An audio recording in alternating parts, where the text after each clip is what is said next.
welcome to Brand Your Passion, the show that helps you turn the thing you love the most into something that people know and love you for.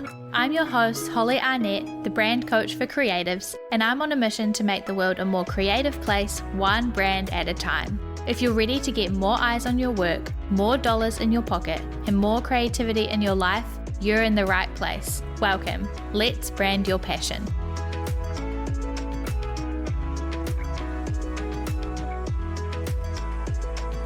Hey everybody, and welcome back to this week's episode of Brand Your Passion. Today we are going to be talking all about how to effectively design your logo, because I know that designing a logo or getting a logo for your brand is kind of the thing that stresses people out more than anything else, or maybe on par with like growing Instagram, which I talked about a couple of weeks ago. But it's really the thing that often can hold people back from getting started, or they feel like they need to have the perfect logo before they can do anything else. So I'm here to help you with this process today. First and foremost, as a disclaimer, if getting a perfect logo really is holding you back and stopping you from just like getting your products out there or selling your services or whatever it is that you're trying to create, then please don't worry about it. Just on Instagram and social media, I will say that I don't even think that you necessarily need one. And I've said this before, and it might come across as weird from a branding specialist to tell you that you don't need a logo, but my preference is for you to just start creating and to start making money and growing your business from the thing that you love. And so if a logo is getting in the way of that, then let's just not worry about it. So on Instagram, you can use a photo of yourself as like the magical, like that's all you need. On Instagram, Twitter, Facebook, Pinterest, whatever. Using a photo of you is going to work wonders without you having to worry or stress or spend time or energy creating the perfect logo. So that's number one. Or if you really feel like you need a logo but you don't know where to start, just type out your name. Just type out the name of your business in a cool font or something that feels like vaguely aligned, and just use that for now. Just anything that is going to get you started is the key. And then we can focus on building your logo later on, which now I'm going to talk to you about how to do that. But I just wanted to give you that disclaimer because I know that it is such a stressful thing, and I really would hate for you to miss out on sharing your work with the world and getting more clients and selling more products and stuff like that if the logo is the thing that's holding you back. So now that we've got that out of the way, if you're like, okay, well, I've already had a logo or I'm ready to create a new one, how do I do that? Let's talk. So you probably know that I'm already going to say this because it's the most important thing, but you want to make sure that firstly, you have clarity around your brand strategy first. So there's no point, just like in the last episode that I was talking to you about, there's no point in creating anything visually for your brand or any kind of brand elements or assets if you don't have clarity on like what you're doing, why you're doing it, who you're doing it for, where you want to go, what your goals are, what your vision is, your values. If you don't have that stuff clear, it's going to make it really hard for you to make stuff like your logo and your patterns and things like that. And it's also going to mean that those things are most likely not going to be very intentional or strategic or successful. You are likely going to have to redo them, which we don't want you to have to do. So make sure you have clarity about that stuff first, and then make sure that you have done some work around defining your vibe. So what is the visual direction of your brand going to be? What do you want to do in order to convey all of your mission and your vision and your message to the right people? Okay, so you want to be able to create a mood board or a stylescape or something that is going to communicate kind of the direction of your brand based on your brand keywords and your personality and the feelings you want to convey. And I talked all about that in the last episode, so make sure you listen to that if you haven't already. But these two things are really key before you start doing any design work on your logo or anything like that. So make sure you've done those two things first. If you have, then let's dive in. So you obviously want to decide if you are doing this yourself or if you're going to hire a logo or branding designer to do this for you. So that's a decision that is totally up to you to make based on a lot of things like the time you want to spend and the skills that you already have yourself, whether you have the skills to do logo design or not. So yeah, make that decision and then come back here. Some of the stuff I'm going to go into like how to actually design it, but then I'm also going to talk a little bit about how to determine kind of a good logo. So even if you are working with a logo designer or a branding designer, hopefully they know this stuff too, but you will know kind of what to be looking for to choose the right logo for you if they're giving you options or you need to provide feedback. These questions and the things that I'm going to cover are going to help you in doing that too. So stick around even if you are hiring somebody else.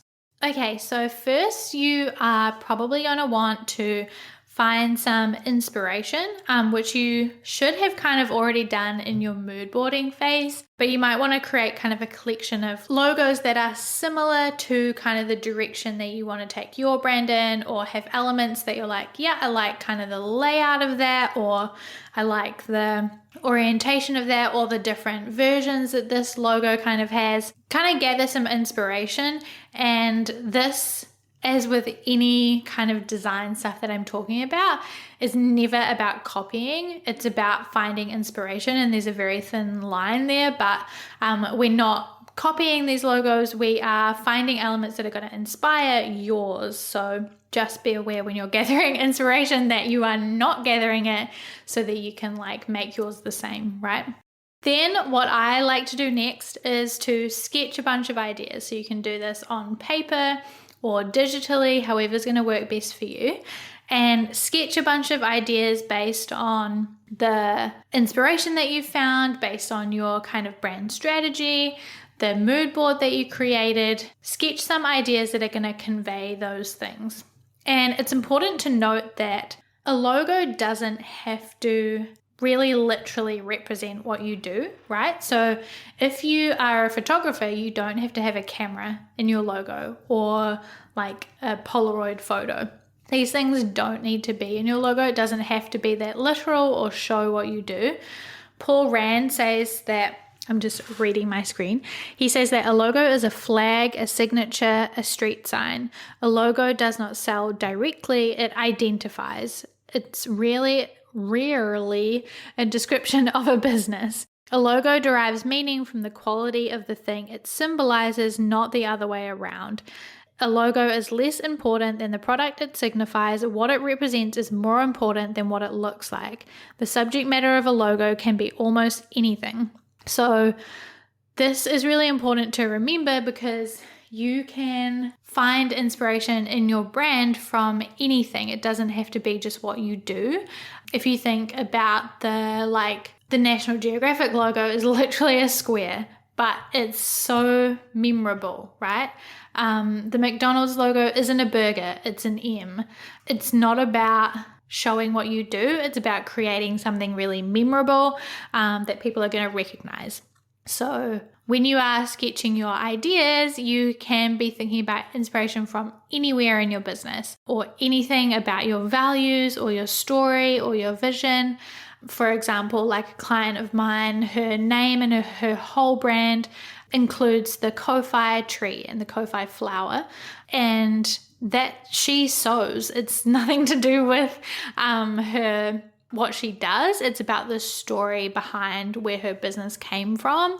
You can do the same thing. So look at your story, look at kind of your audience, look at your values and all of those things and what you can put into your logo that will represent that. When you are designing, you always want to start in black and white, because it can be very, very easy to get distracted by fun colors and to focus on what it looks like when it's in color.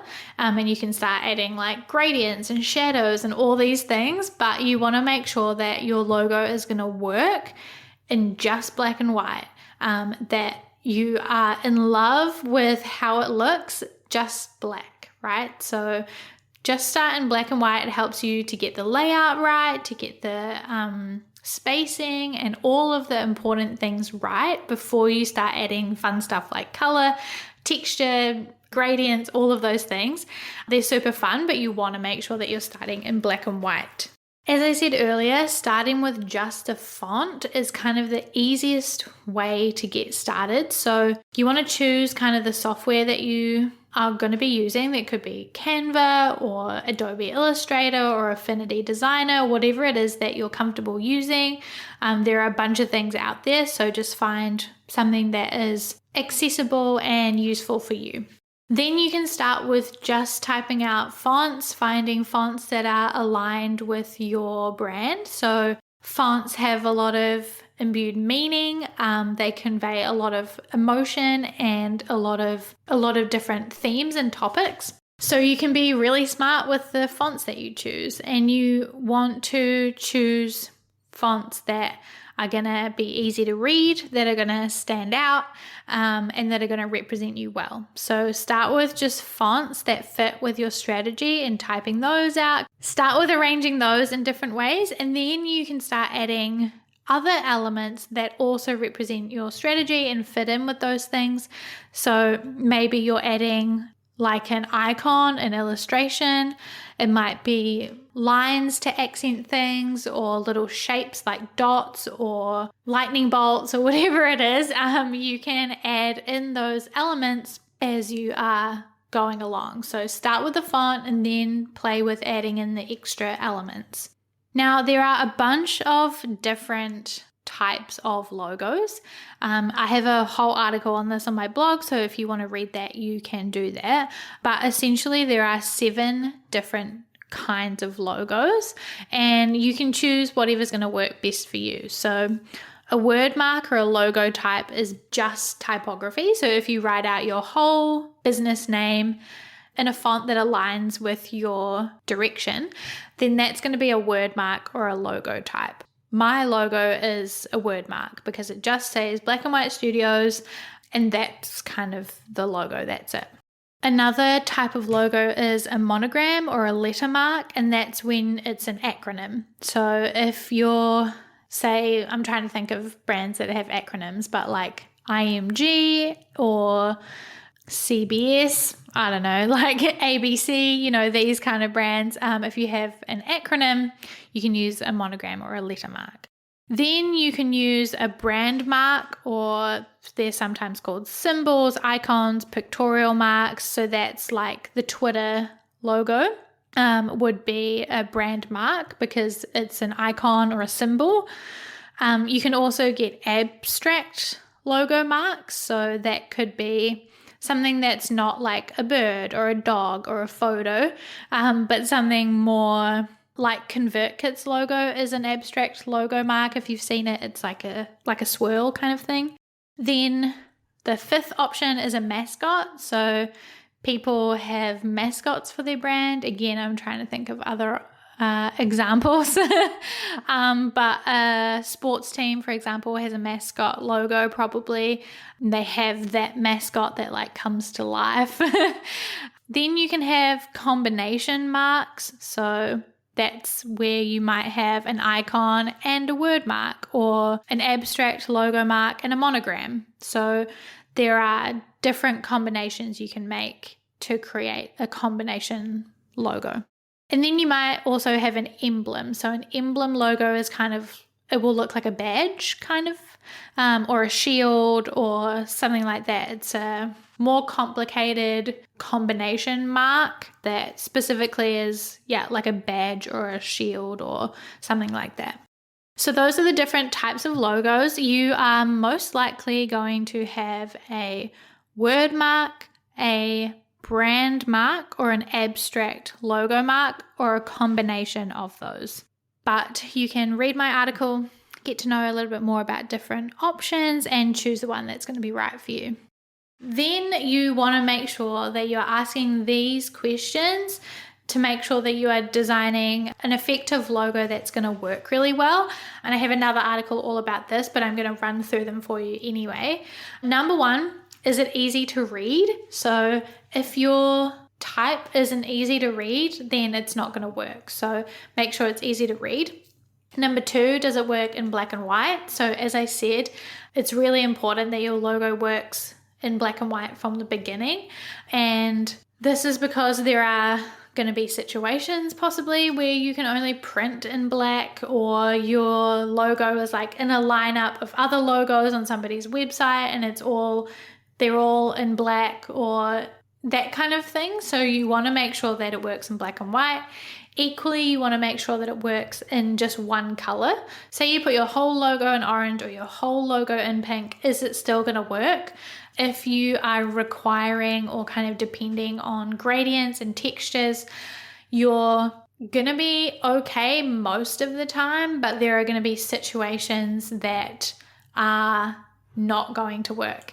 And if you listen to my last episode where I was talking about all the ways that you can create like a long lasting brand and how creating a brand that's going to stand the test of time, having a logo that works in black and white, in one color, that's going to really help you to be able to apply your brand anywhere and everywhere. Same with the next question. So do you have multiple versions of your logo? So you might have seen mine. I have like the full black and white studios. I have just the ampersand version, just the icon. I have a stacked version and I have a shorter version. So there are in total, I think 4 or 5 different versions of my logo that are all consistent and like the same thing, but in different orientations and layouts, so that I can again apply my brand anywhere and everywhere. So my brand and my logo is going to work teeny tiny in the favicon of my website. That's the little icon that goes in the tab in your browser. So I can use the icon version there. I can use the full version at the top of my website. I can use the shorter version like on the bottom of Instagram posts or whatever it is. I have different versions that are going to work everywhere. Next question is, does it work at a super small size? So that's, like I said, favicon is like normally the tiniest place that you'll see your logo. So in the tab on your browser, does your logo still work there? Does it stand out? Is it going to be easy to spot when someone like me has a million tabs open? And then equally, the next question is, does it work really, really big? So dream big, right? Is your logo going to be on a billboard one day or on the side of a bus? Wherever your brand's going to be. Think about how it's going to work if it's really, really, really big, and that's where you have to pay attention to details and make sure it looks amazing when it's blown up massive. Next is, does it work on a variety of backgrounds? So does your logo work over a photo? Does it work over a pattern? Does it work over a gradient? That's where it's going to be helpful to have it be able to be used in black and white and one color to make sure it works on a variety of backgrounds. And then lastly, does it stand out, right? So if I put my logo beside 10 others on somebody else's website, is it going to look exactly the same? Or is it going to stand out and make people want to click on my website? So those are key questions to make sure that you are creating an effective logo that's going to be amazing. So we have covered like making sure you have clarity first, you defined your vibe, and you've decided if you are doing the design of your logo yourself or you are going to be hiring someone else. Then you're going to want to find inspiration, choose your software, sketch some ideas, start in black and white, choose fonts, add other elements, choose the right logo type for you, and use those kind of key questions to make sure you're creating one that's going to work really, really well. So I hope this has been super helpful. If you have any questions about logos, you want to chat about logos, let me know. You can always join the club, the Creators Brand Club, and that's where you'd be able to get like feedback on your logo, get a bunch of people to help you to choose the best one for you, all of that magical stuff. It would be awesome to have you in the club and doing that work with us. So if you are watching the video, please make sure to leave a comment below and let me know if this has been helpful and how your logo is going. And make sure to subscribe if you haven't already.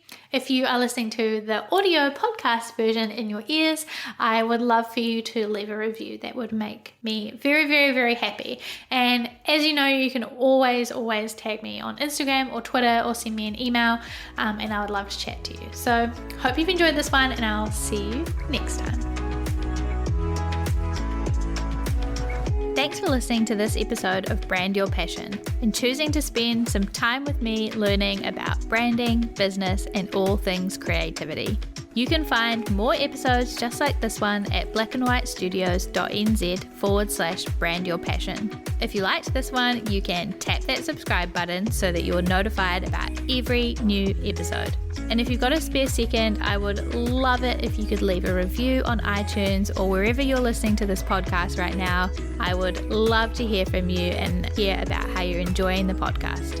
If there were some helpful goodies in this episode for you, it would mean the world to me if you could screenshot your podcast player on your phone right now, hop over to Instagram or Twitter and tag me at Black and White Studios. That's at BLCKWHT Studios. By subscribing and reviewing and sharing, you're helping me to reach more creators just like you so that together we can make the world a more creative place, one brand at a time. I really can't achieve this mission without you, so your support means the world. I'll talk to you in the next episode, but until then, keep creating.